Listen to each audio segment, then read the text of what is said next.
تبارك وتعالى. الكلمة اللي نقولها: أنا شاكر جدا جدا جدا لهذا الجمهور الرائع، جمهور الحمدية، حضروا معانا. من تواضع للخالق رفعه، من الصفحة الرسمية للقارئ وليد مهساس. شاهد ما قاله الشيخ وليد مهساس عن لقطة القطة. في لقطة واحدة قطة تدخل الشيخ وليد مهساس العالمية، حيث أصبح حديث العالم بأسره، ويذكر أنه بلغت نسبة المشاهدة مليار مشاهدة على مواقع التواصل الاجتماعي. الشيخ وليد مهساس المعروف بحبه للصغار والكبار وخاصة مع ذوي الهمم. حفظك الخالق ورعاك شيخنا الفاضل.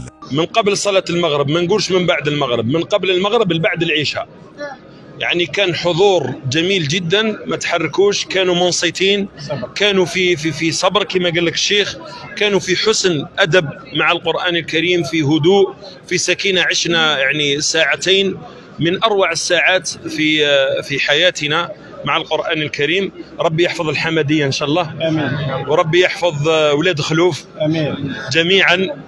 ربي يحفظ هذه الأرض الطيبة المباركة، هذه الأرض الولودة للقرآن الكريم ولأهل القرآن الكريم. القافلة تمشي على البرج كل إن شاء الله تبارك وتعالى.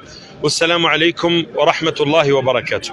كان يؤم الناس في صلاة التراويح بعذوبة وخشوع، وفجأة تحركت عند قدمه قطة صغيرة ثم قفزت عليه تتسلق جسده لحد ما وصلت عند كتفه.